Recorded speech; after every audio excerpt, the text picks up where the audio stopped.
Hello everyone, how's everyone doing? I know I've already recently done a Tarantino video not long ago, but whilst I was making that video and writing it all up, I came across this other concept that I wanted to explore. I wanted to talk about just this other little detail, this recurrent theme that I thought was interesting. So without further ado, why don't we just get into this amazing, profound video essay that I'm about to unleash upon the world to you.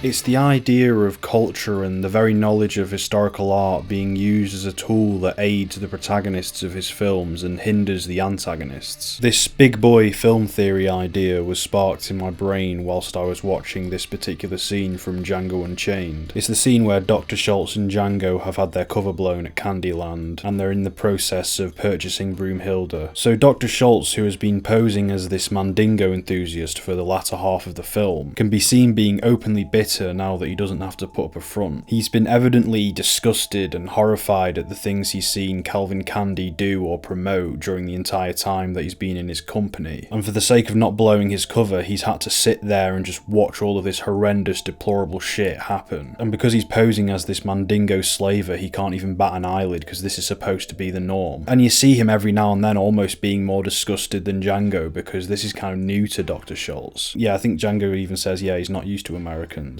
I'm just a little more used to Americans than he is. But now in this scene, however, he's finally got a little bit more freedom to express his disdain towards Candie. And then we get this brilliant back and forth exchange between Schultz and Candie. Actually, I was thinking of that poor devil you fed to the dogs today. And I was wondering what Dumas would make of all this. He wrote The Three Musketeers. I figured you must be an admirer. You named your slave after his novel's lead character. If Alexandre Dumas had been there today, I wonder what he would have made of it. You doubt he'd approve, huh? Yes, his approval would be a dubious proposition at best. Soft-hearted Frenchie. Alexandre Dumas is black. Calvin Candie, who is this pompous, uncultured arse, is made a fool out of here for his arrogance. Come again. Even if you're not strictly thinking about it, you're picking up on the fact that he has this extremely extensive collection of books, but it's purely for show. He has no concept of art and culture, he's just this arrogant twat. Schultz, who is this wise, compassionate, well-read, open-minded human being, absolutely destroys Calvin here, and he uses his knowledge of the Three Musketeers, which is a culturally significant book with a black author, to do so. I figured you must be an admirer. You named your slave after his novel's lead character. Just a few moments earlier, Schultz forcefully stops a harpist from playing Beethoven whilst a slave is being sold. He loathes the fact that this beautiful work of art from his native land is being used to accompany this grotesque, barbaric transaction. Excuse me. Excuse me, ma'am. Could you please stop playing Beethoven? Take your hands off the harp. This cold, stoic bounty hunter is now acting purely on emotion, and that's why he takes the law into his own hands and kills Candie. Calvin Candie's utter lack of any humanity or substance is perfectly set up in the scene directly preceding his introduction into the film. Schultz, Django and the audience are told that Calvin likes to be referred to as Monsieur Candie. And he prefers Monsieur Candie to Mr. Candie. And then when Schultz starts humouring Calvin's associate by speaking French, he immediately barks at him and says, don't do that in front of Calvin because he doesn't actually understand French. He doesn't actually speak the language. Si c'est cela qu'il préfère. He doesn't speak French. Don't speak French to him. It'll embarrass him. It's a perfect illustration of what kind of person Calvin Candie is, and a funny comedic beat to take the absolute piss out of this unworldly, conceited cunt. In Tarantino's earlier works, he famously has his characters talk about the shows and films they grew up with as a means of conversing and relating to each other. They use it as a back catalogue to verbally express themselves as well as ideas that they've been having. You remember the Fantastic Four? Oh yeah, with that invisible bitch and Flame On and shit. Thing. Motherfucker. Looks just like the Thing. Basically, I'm just gonna walk the earth. What you mean, walk the earth? You know, like Kane in Kung Fu. Walk from place to place, meet people, get in adventures. Superman was born Superman. When Superman wakes up in the morning, he's Superman. His alter ego is Clark Kent. You would have worn the costume of Arlene Plimpton, but you were born Beatrix Kiddo. And every morning when you woke up, you'd still be Beatrix Kiddo. In Pulp Fiction, when Jules learns about what they call a Big Mac in France and about the metric system that they use over there, he immediately takes that newfound piece of knowledge that he got from Vincent in the car and incorporates it into his intimidation process. They don't call it a quarter pounder with cheese? Oh man, they got the metric system. They wouldn't know what the fuck a quarter pounder is. You know why they call it that? Because of the metric system? Check out the big brain on bread! In his own weird, disconnected way, he's used that information to empower himself. Jules' whole character arc in that film revolves around him discovering the philosophical significance of Ezekiel 25:17, when initially he'd just seen it as a mean-sounding parable to quote to people before he killed them. He only saw it for its surface-level evocativeness, similar to how Calvin Candy only went by Monsieur Candy because it sounded exotic and extravagant. In Reservoir Dogs, Mr. Orange corrects the crew on who played Christy Love in the Get Christy Love TV show. What's the name of the chick who played Christy Love?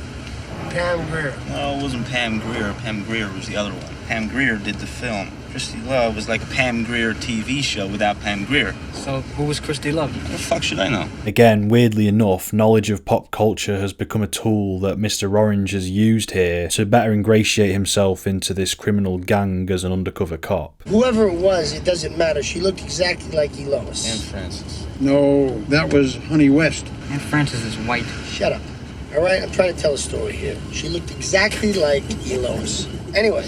Archie Hickox's entire involvement in Inglourious Basterds is down to his expertise of the history of German cinema. He's selected for this covert operation purely because he's an experienced film critic. Art and culture are his strongest assets. In his introduction scene, he mentions a book he wrote that was a study of German filmmaker G.W. Pabst. And the second one was called 24 Frame Da Vinci. It's a subtextual film criticism study of the work of German director G.W. Pabst. Later, during one of the most intense scenes of the entire film, Archie has to humour the Gestapo officer by playing a game in order to not blow his cover. A game that completely and utterly revolves around your knowledge of history and culture. You are to write a name of a historical or cultural figure on a card, pass the card to the person on your right and they put it on the head and have to guess who it is. And when we look at Bridget's card, who sat on Archie's right, what do we see? Whether this aligns with the theory or not, it's still a cute little detail that we can all appreciate. And the Gestapo dickhead only gets his right because he got King Kong. I mean, that one's obvious. That is like the normie one. Everyone fucking knows King Kong. In an earlier scene, after Shoshana hosts a private screening of the film Lucky Kids for Joseph Goebbels and company, they're walking out of the theatre, and then Shoshana mentions how she likes Lillian Harvey's role in the film, to which Goebbels has an angry outburst over.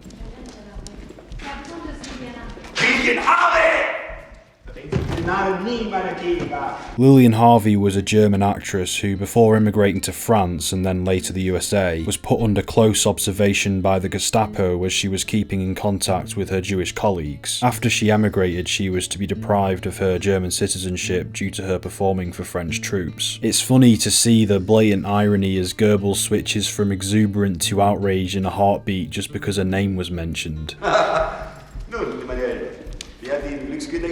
He just looks like a complete fool here. His appreciation of art and storytelling only extends as far as his rigid, twisted ideologies. The antagonists of Quentin's films use art as a weapon as well, most often in perverse ways. You could even look at how the Nazis utilised the medium of film to create the propaganda piece Nation's Pride, as a prime example of despicable villains using art in their own twisted and malevolent ways. Lastly, in Once Upon a Time in Hollywood, the Manson family justified the horrendous crimes they're about to commit by citing all the violence they saw on film and television growing up. If you grew up watching TV, that means you grew up watching murder. Every show on TV that wasn't I Love Lucy was about murder. My idea is we kill the people who taught us to kill. They blame all that violence they witnessed in their formative years for why they're so mentally deranged. They grossly misinterpret the entire point of storytelling. Fuck you, Katie. Sorry I don't know the name of every fascist on TV in the 50s. And use this as an excuse to viciously murder innocent people. It's not an uncommon thing for real-life murderers to justify their crimes by claiming a certain movie or book brainwashed them into doing it. These people are the biggest abusers of art and storytelling, but the people who write articles about how artists and creators should be held accountable for the actions of insane degenerates are not too far behind.